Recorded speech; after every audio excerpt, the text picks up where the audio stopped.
everyone, and a very warm welcome to Audio of Nature when Law Meets the Bedroom. My name is Anis, and I will become your host for today's episode.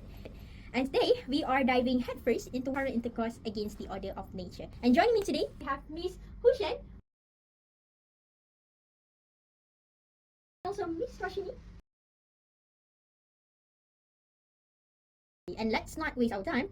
Miss Rashini, can you start us off with the basic? So, carnal intercourse against the order of nature is a legal phrase used to describe certain sexual acts that have historically been deemed as unnatural by the legal system.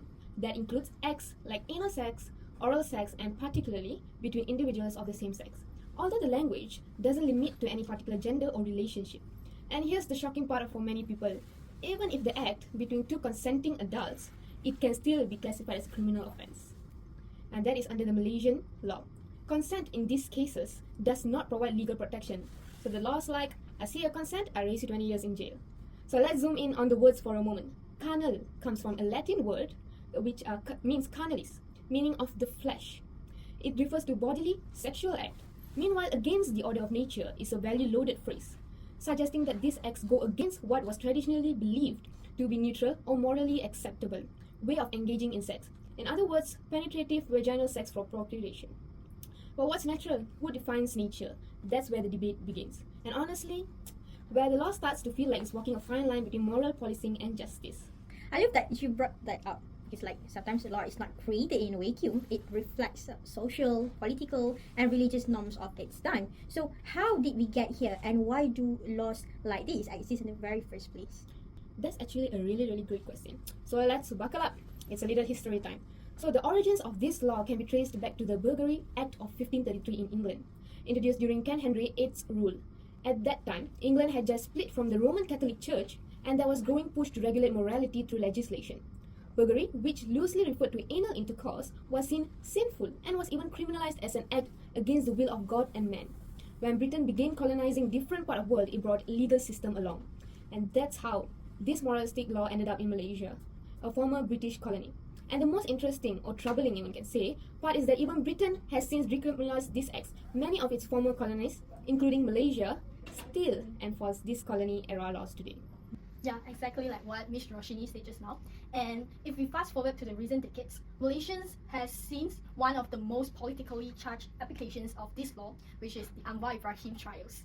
So in 1998, Anwar, who was back then the Deputy Prime Minister, was convicted under this very offense. His case was splashed across the headlines, sparked nationwide protests, and became a fresh point for discussion about justice, human rights, and political prosecution. He was sentenced to 9 years in prison, a conviction that was later overturned in 2004. So moving forward to in 2008, a second accusation was made, this time involving his new formal act. The case dragged on for years. In 2012, Anwar was acquitted, but again in 2014, the Court of Appeal reversed the decision, and the federal court upheld the conviction in 2015. It was a legal roller coaster with enormous political consequences. Very great sharing by both of our speakers. And when we talk about Anwar Ibrahim case, I think it's a very fresh memories in each of our mind. And that's such a crucial point, is it? This law does not just sit in the textbooks. They have a very real consequence for careers, reputations, and even national politics. Okay, maybe Ms. Hushan, let's dig into the law itself. And what do the actual Penal Code provision says about this crime? Yeah, sure thing. So the relevant sections in the Malaysian Penal Code are from section 377A to 377C. So first of all, section 77A defines carnal intercourse against the order of nature. So it states that anyone who has sexual connection by inserting the penis into the anus or mouth of the another person is said to have committed the offense. So the law is very explicit, and again, penetration alone is sufficient for proving the act. So moving on is section 377P. So this provisions deals with voluntary acts, which means you are doing it voluntarily and with consent.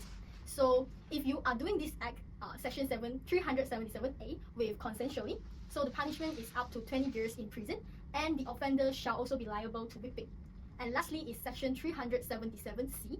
So this covers the situation involving coercion, where the act was done against someone's views or under threats, force, or without consent. The punishment here is even more serious, a minimum of 5 years and up to 20 years in prison with mandatory whipping. So to sum up Ms. Hushin's point, Section 377A defines the act, Section 377B punishes consensual offences, and Section 377C punishes non-consensual once restricted terms. Am I right? Yes.